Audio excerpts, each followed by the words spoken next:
So we're here at the GOTO Aarhus, and we have just had the delight of listening to Chris Atherton speak.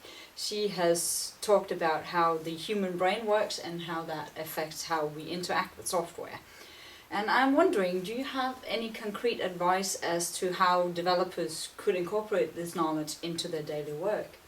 Yeah, so I think I said in the talk that one of the things I think is sometimes a failure, a usability failure in software generally, is that people's attention is not managed very well, and that we can sometimes ask too much of them. And so for any given kind of transaction in software, I guess it's helpful to think about, well, what is this person going to have to do next? Do they have all the information that they need right now to make the decision that they have to make to take the action on the screen, like choose a button or choose a choice, and then move on? Do they have enough? And is there actually too much information? So the call to action needs to be really clear, like what they have to do next. They maybe need a little bit of contextual information, a little bit of sort of awareness about where they are in the scheme of things, where did they come from before, what is happening now, what is going to happen in a minute, so that they feel sure of where they are, and that allows them to make an informed decision and then move on. All right. So where am I? Clear choices and enough information to make that choice. Yeah. All right. That's pretty concrete. You mainly talked about attention and senses, but how does memory play into all of this? That's a great question. So I'm coming from a psychology background, so probably this is a little bit too technical, I guess.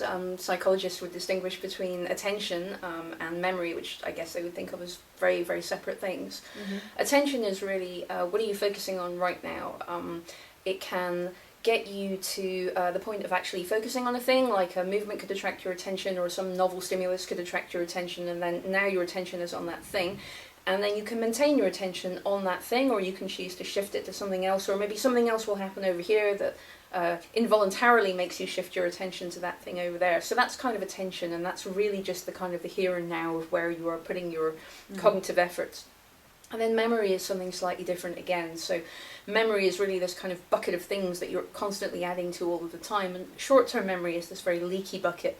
So this idea that you can put things into the bucket, but often they will fall out through unless you do something with them. Doing something with them might mean that thing is meaningful to you, and so you'll remember it. Or it might mean rehearsing it over and over and over until it's transferred into long-term memory. And so memory is a slightly different concept than attention, I guess, but they seem so related to me because short-term memory, like I say, is this very, very leaky bucket, and it's very fickle, things can easily fall out, and attention is a little bit like that as well. It's quite scattered often until you decide that you are going to focus on a particular thing to the exclusion of everything else. Okay. Is there any specific thing you can do to support the user's memory? Because now we talked about how to support, where to direct their attention. Is there anything specific you can do to support their memory? I guess you can not ask them to carry too much information. So because of this leaky bucket, if you're going to ask them to put like 9 things in there and hold on to those ideas before they then go on to the next page of your application or your website or whatever, some of the things are going to fall out in that time. So only giving them as much as they can hold on to, like ideally give them 1 thing, but maybe you have to give them 2 things or 3 things to think about or to remember. Give them as little as possible so that they're not carrying this leaky bucket around and losing stuff on the floor. Don't ask them about stuff until it's relevant right now. Don't ask them to park stuff for later. Just tell them about it later. Don't make them carry that around with them because often it'll fall out. All right, that's good advice. Is there anything people can do to improve their attention span or improve their short-term memory? That's a great question, actually. I think we all probably want to. I know I do. I think, like anything, you can work at it a little bit.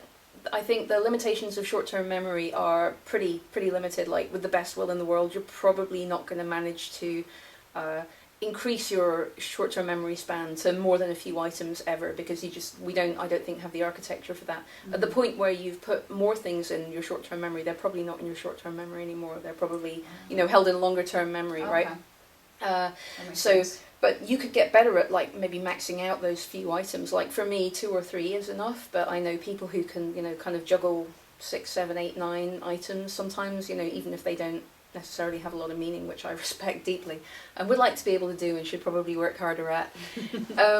That said, there are limits to this, and I don't think we should be asking people to perform heroic tasks in the using of software. I think we should be kind to people. I work in government software, so when I'm building, web services for people, it has to work for absolutely everybody. It has to work for people who are older or people with cognitive difficulties. It has to work for people who are very uncomfortable using a computer, and we know from research that being stressed or being in a difficult situation actually reduces people's ability to sort of think and retain information. Good point. So when that's happening, I want to know that I'm not stressing people further out, and I'm not asking impossible things of them. So absolutely, when I'm looking at this stuff, I'm like, okay, what can we take away? What could be, how can we make this simpler? Good point.